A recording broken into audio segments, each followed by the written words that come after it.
Jadi adik-adik, kalau kita mau menjalankan tugas itu kan sebenarnya yang dikelola ada 3 hal ya. Dimanapun kita berada, kita menyelesaikan masalah itu ada 3 hal. Yang pertama adalah mengelola diri sendiri, ya. Kemudian yang kedua mengelola masalahnya itu sendiri atau tugasnya itu sendiri.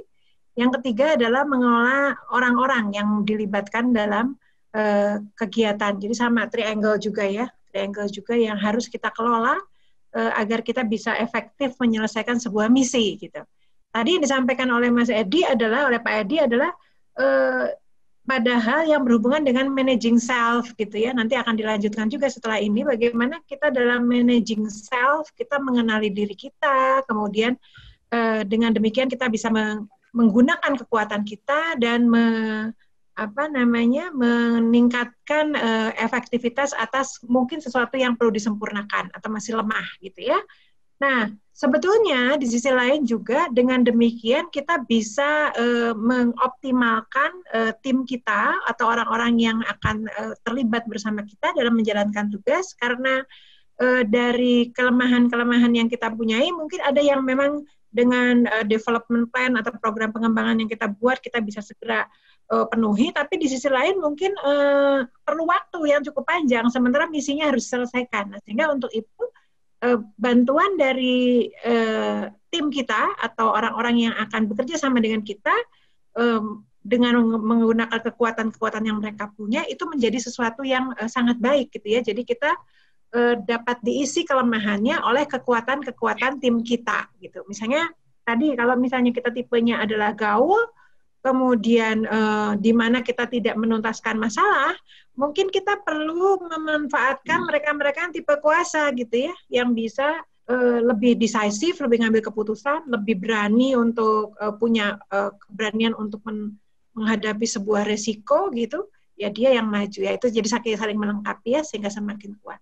Nah, setelah managing self-nya kuat, sebetulnya kan kita mulai masuk ke masalahnya itu sendiri dan people. Nah, ketika kita masuk ke masalah orang, ini biasanya yang terpenting adalah bagaimana terbangun penerimaan dari mereka, gitu ya. Saya coba ada slide sedikit untuk menerangkan ini. Jadi kita memakai yang disampaikan oleh Stephen Covey ya dalam bukunya The Speed of Trust ya. Bagaimana kita sebagai pribadi-pribadi ini sebagai individu itu pada waktu kita harus melibatkan orang lain dalam mencapai mewujudkan misi kita itu kita mendapat dukungan dari mereka. Nah, gitu ya. Nah, untuk mendapatkan dukungan dari mereka harus ada trust gitu. Harus ada penerimaan, harus ada rasa bahwa mereka secure gitu ya dengan kita.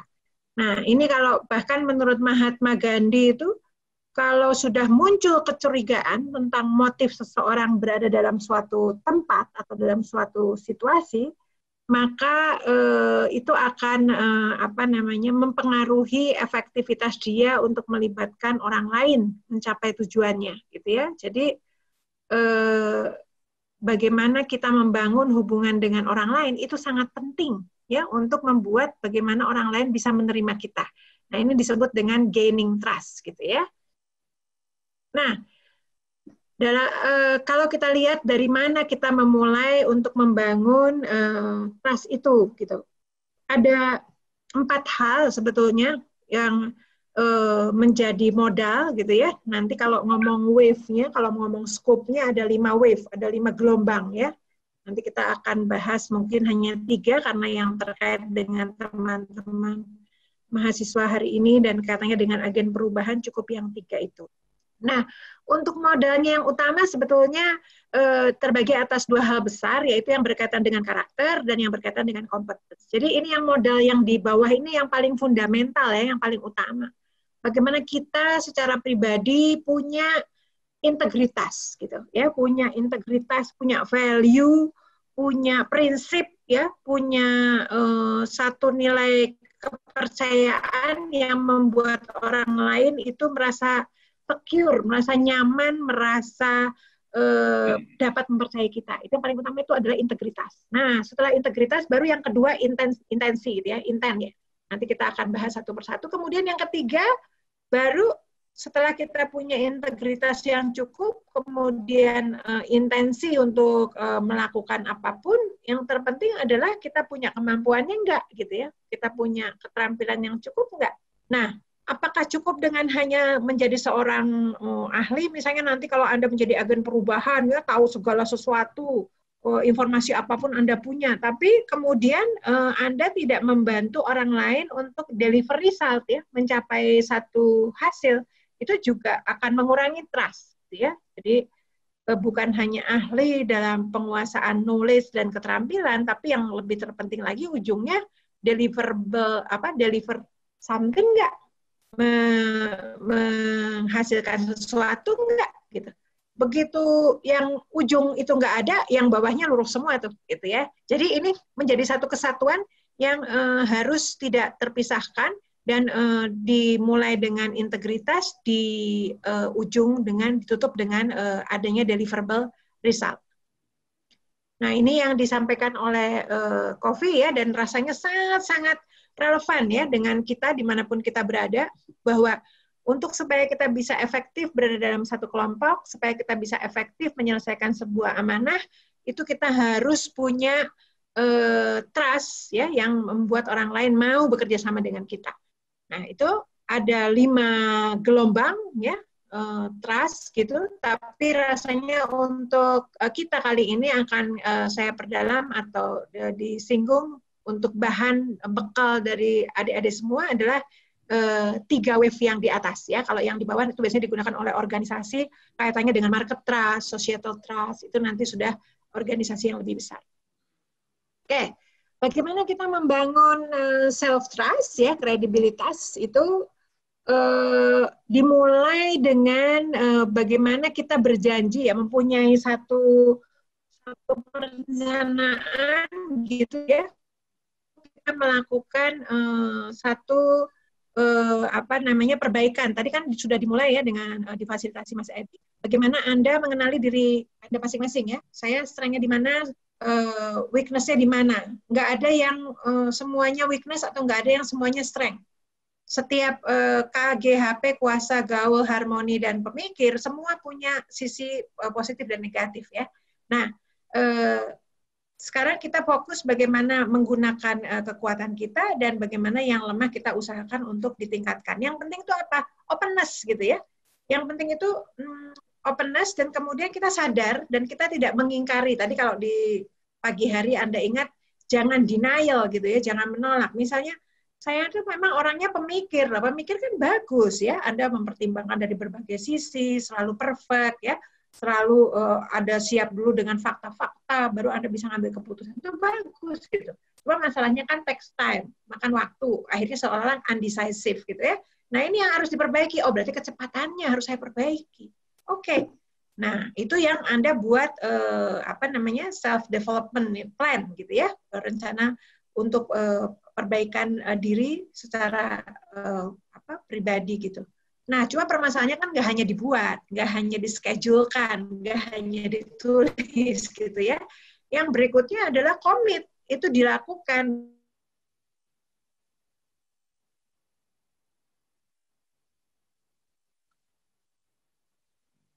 Ya, dan diprogres, bisa mencapai yang besar, complicated, ideal, gitu, tapi nggak pernah memulai small step, gitu ya.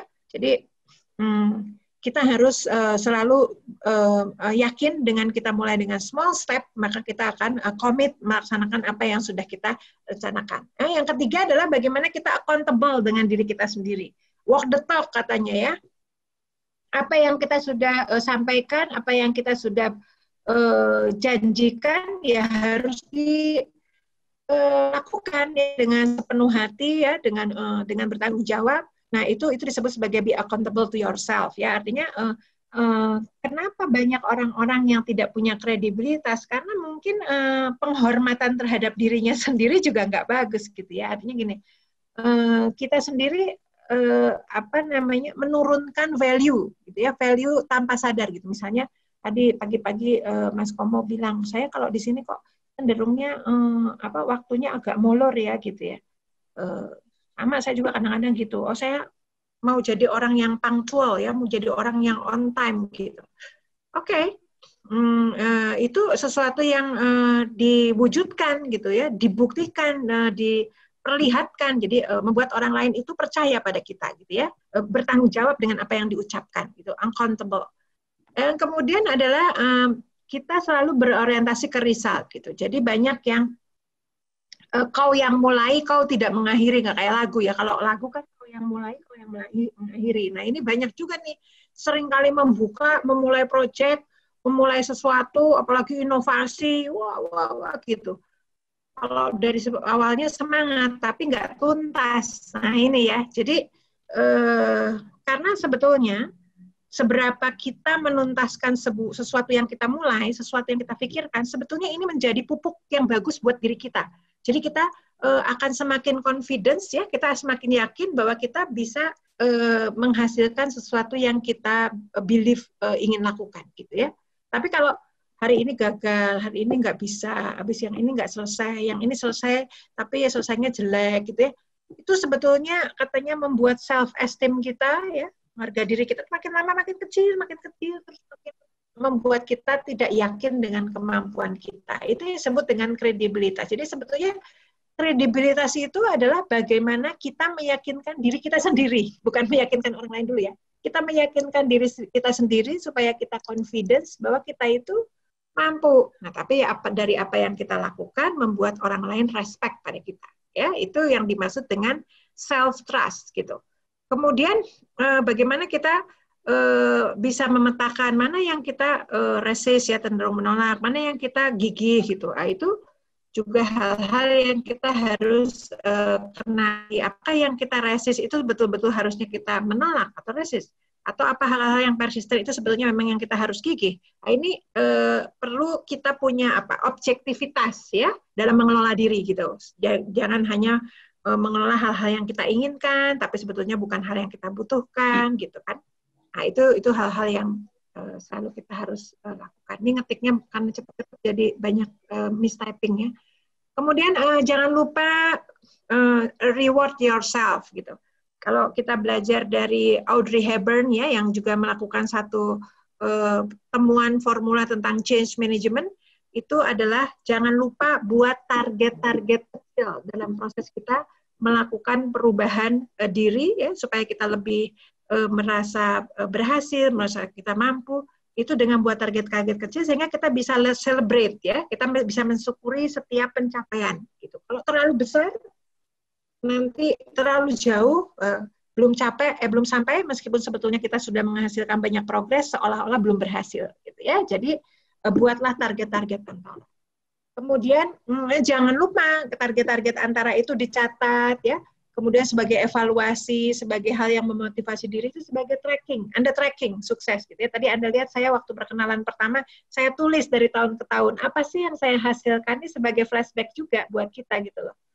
Kemarin ini saya menghabiskan waktu untuk apa gitu loh. Adakah sesuatu yang membuat saya puas gitu ya, atau sesuatu yang membuat saya senang gitu dan terpacu untuk menghasilkan lebih lagi gitu. Jadi harus ada tracking sukses ya. Ini yang diharapkan sehingga ada trust terhadap diri sendiri. Yang paling penting yang pertama trust terhadap diri sendiri. Kalau nggak confidence, nggak yakin, katanya self-efficacy-nya turun, self-esteem-nya turun, itu spiritnya pasti nggak ada, achievement-nya pasti nggak akan tercapai. Ya, ini mudah-mudahan nggak ada nih ya di adik-adik mahasiswa pada hari ini. Yang harus kita punya pertama adalah self-trust ya. Nah, yang kedua, ini termasuk ya dalam self-trust itu, tadi dalam integrity itu bagaimana kita dalam action itu selalu mengutamakan prinsip yang punya, menunjukkan kita punya nilai-nilai gitu ya. Kemudian walk the talk ya, believe walking to the talk gitu. Jadi apa yang ada di pikiran, yang ada di sebagai keyakinan kita itu dibuktikan gitu ya, diaktualisasikan. Kemudian punya keberanian untuk melakukan sesuatu yang benar. Nah, misalnya besok kita dengan agen perubahan mungkin akan banyak yang mempertanyakan, mungkin akan banyak yang men-challenge kita, nggak apa-apa ya, sepanjang kita menjawabnya dengan pas ya. Kemudian kita memberikan edukasi-edukasi dan akhirnya mereka mau berubah, itu sebetulnya menjadi satu hal yang tantangan yang harus kita hadapi gitu ya. Kemudian stand up untuk apa yang menjadi belief, yakin, punya prinsip untuk hal-hal yang menurut kita benar. Itu di integrity. Kalau di intent, bagaimana intent adalah bagaimana kita menunjukkan caring. Nanti Pak Mas Edi akan menyampaikan bagaimana kita bentuk-bentuk menunjukkan kepedulian, ya, kepekaan terhadap orang lain, membuat orang lain merasa berharga, membuat orang lain merasa diterima, gitu ya. Itu penting. Nah, kemudian yang berikutnya capability, itu tentu kita semua harus kenal apa yang sudah kita punya dan apa yang harus kita miliki supaya kita bisa lebih efektif ke depan, ya. Katanya lebih bagus kita mengantisipasi sebelum ada permasalahan daripada kita melakukan satu proses belajar setelah kita menemukan masalah. Itu lebih bagus antisipasi daripada reaktif, gitu ya. Cuma daripada tidak reaktif, daripada tidak respon, ya mendingan reaktif. Ini ada gradasinya, ya. Tidak respon, reaktif, antisipatif. Nah, yang paling bagus antisipatif tentu, ya. Kita belajar terus, tidak pernah berhenti. Ya, kemudian selalu update, gitu ya, selalu update. Gitu. Kemudian yang terakhir yang pasti tadi adalah kuncinya harus deliver result dan konkret. Apa yang dimulai harus diakhiri. Apa yang dimulai harus dituntaskan. Nah, gitu ya. Gitu. Nah, yang kedua tadi ada relationship trust. Gitu. Ada 3 hal besar, ya, bagaimana kita mengumpulkan poin-poin nilai kepercayaan dari stakeholders kita, ya. Yang pertama adalah kita harus menunjukkan kita respect kepada orang lain, gitu ya. Tadi lebih banyak genuine care, gitu ya, terus respect terhadap dignity, dan ini yang penting nih, ya. Kadang kita treatnya itu lebih banyak, lebih perhatian ke orang-orang yang memberikan manfaat positif buat kita. Tapi untuk mereka-mereka yang kurang, itu cenderung untuk diabaikan. Nah, ini mungkin challenge buat kita, nih, buat adik-adik mahasiswa nanti sebagai agen perubahan, coba justru orang-orang yang tidak involve, yang menarik diri, yang kelihatannya kurang partisipatif, justru kita ajak, gitu ya. Nah, ini biasanya orang-orang kalau dikasih kepekaan seperti itu nanti dukungannya lebih kuat, gitu ya. Nah, ini tantangan buat kita. Jadi jangan meninggalkan orang-orang yang seperti itu. Kemudian right wrongs, jadi artinya kalau kita benar, ya kita katakan dalam diri kita, ya memang itu seharusnya yang kita lakukan, tapi kalau kita salah, ya kita minta maaf, kita perbaiki, kita tunjukkan bahwa kita pengen memberikan yang terbaik untuk orang lain. Yang ketiga adalah show loyalty, gitu ya. Jadi katanya kalau ada banyak politicking atau ada konflik dalam satu grup, gitu, dan konflik itu tidak muncul, tidak terungkap, ya. Artinya kita juga sebagai leader di situ tidak mempunyai kepekaan untuk membaca itu, kemudian jadi kayak bisul, tiba-tiba nanti meledak, gitu ya. Jadi kita harus menunjukkan kepekaan, berani untuk menjembatani kalau ada konflik-konflik riak-riak kecil, gitu ya, di dalam satu grup, gitu. Bahkan kita menjadi jalan tengah atau membantu mereka untuk bisa rilis konfliknya itu, maka itu akan membangun trust kita dalam hal relationship antara satu orang dengan orang yang lain. Jadi jangan avoid konflik, jangan tidak berani untuk berkata apa adanya, sepanjang tetap dengan respect, gitu ya. Nah, yang ketiga ini juga yang penting adalah bagaimana perlunya kita membangun jejaring, gitu ya. Jadi setelah kita dengan orang lain dalam grup kita, tapi antar grup itu penting. Tadi saya sampaikan pagi-pagi, bahkan pada situasi tertentu kita perlu network ini membantu kita untuk mengatasi permasalahan-permasalahan yang dalam grup kita tidak bisa selesaikan. Ya, misalnya tadi masalah penyediaan komputer, gitu. Waduh, di desa ini kayaknya banyak yang tidak mampu, gitu ya. Kira-kira di tempat lain ada nggak ya yang bisa? Nah, ini yang namanya alignment, collaboration. Makanya sekarang abadnya namanya eranya era collaboration katanya, ya. Itu Gojek, GoFood, dan sebagainya itu kan melakukan prinsip collaboration, ya. Jadi alignment antara satu organisasi dengan organisasi yang lain, antara satu kelompok dengan kelompok yang lain. Nah, keterampilan kita melakukan alignment itu menjadi satu hal yang penting untuk membangun trust, ya. Nah, kalau membangun trust buat internal kita juga bagaimana supaya kita bisa diterima dengan kelompok yang lain. Nah, ini kalau kita tadi secara self trust tidak menunjukkan orang yang patut untuk direspek, secara relationship trust juga Anda bukan orang yang punya konsisten behavior yang layak direspek, maka jangan harapkan organizational trust-nya akan terbangun gitu ya. Jadi itu dibangunnya dari yang diri kita dulu gitu. Nah, untuk yang organizational trust pasti harus ada usaha keras ya. Dan terus Anda konsisten menunjukkan manfaat dan accountability untuk memberikan kontribusi kepada grup-grup yang lain atau organisasi yang lain. Begitu ya kira-kira. Ini ada satu film mungkin bisa ditonton sebagai penutup. A team without trust isn't really a team. It's just a group of individuals working together, often making disappointing progress. They may not share information, they might battle over rights and responsibilities, and they may not cooperate with one another. It doesn't matter how capable or talented you are, if you can't build relationships fast, then you may never reach your full potential. One of the best-selling books on the subject of building relationships and trust is How to Win Friends and Influence People. Dale Carnegie's 1936 classic has sold over 15 million copies worldwide. The book has stood the test of time and includes advice which is still relevant today. Carnegie's book covers some very simple concepts. Friends in 2 months by becoming genuinely interested in other people than you can in 2 years spent trying to get people interested in you. When you find yourself meeting new people, try to become genuinely interested in the other person, even if you think you have nothing in common. The road to a person's friendship is to talk about the things he or she treasures the most. Carnegie considers this to be a skill which can be practiced and improved. As you improve, you also increase your network and your ability to influence. What Carnegie was basically saying is, being a great conversationalist is about being a good listener. The trick is to ask questions that people will enjoy answering and encouraging them to talk about themselves and their interests. Mastering this skill will help you build trust and stronger relationships in no time. Carnegie also stressed great importance on remembering and frequently using the other person's name. He believed that a person's name is the sweetest and most important sound in any language to that person. Never underestimate the amount to which people value their own name. So next time you meet somebody new, make a special effort to remember their name. And of course, if you ever find yourself having to put their name in writing, be sure to use the correct spelling.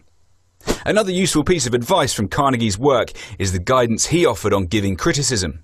There is one sure way of upsetting other members of your team, and that is by telling somebody very directly that they're wrong. Telling somebody this and disregarding their opinion is a direct attack on their intelligence and pride. Their immediate response will be to strike back and argue their point. Instead, try asking a question which will force them to think about a different point of view and challenge their own idea.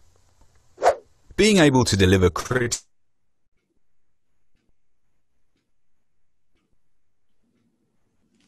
in a constructive way is a key skill for being a great team player. It's also worth looking at how well we take criticism. To be a good team player, you need to respect other people's opinions and not take criticism personally. Just understand that other people have a different perspective and it's their weakness if they can't be constructive. Oke, ya. Jadi bagaimana kita bisa bersama-sama dengan grup kita, apapun yang dipunyai oleh anggota masyarakat nanti dengan segala kelebihan dan kelemahannya, yang penting adalah build respect, kemudian hargai mereka sebagaimana adanya sebagai orang yang mempunyai kelebihan dan kelemahan, dan kemudian bersama-sama dikasih peran ya untuk mencapai apa yang kita inginkan. Ini beberapa hal yang bisa kita lakukan, membuat orang lain merasa diterima, mungkin dengan bahasa tubuh yang secara sederhana tidak meneror gitu ya, atau tidak berkesan kita lebih tinggi daripada mereka gitu. Ini bahasa tubuh juga menjadi hal-hal yang penting yang kita lakukan. Jadi mungkin karena besok itu daring, ini agak susah ya, tapi ya paling nggak dengan gaya komunikasi mungkin ya, tadi banyak mendengarkan secara aktif, itu hal-hal yang penting. Nah, ini salah satu cara untuk mendengarkan secara aktif adalah bagaimana kadang-kadang Anda harus mengulang apa yang disampaikan, tapi pada hal yang intinya sehingga mereka tahu bahwa kita mendengarkan apa yang disampaikan. Ya, saya kira itu jadi penting bagi kita semua untuk memulai program Pilot Project ini dengan cara adik-adik mahasiswa nanti sebagai agen perubahan, bangunlah trust, dimulai dengan Anda sendiri harus punya keyakinan bahwa Anda kredibel, Anda mampu, dan kemudian yang terpenting adalah dari semua itu, bagaimana dimulai dengan integrity, diikuti dengan capability dan intensi, kemudian ditutup dengan bagaimana kita deliver result. Terima kasih. Assalamualaikum warahmatullahi wabarakatuh. Waalaikumsalam warahmatullahi wabarakatuh.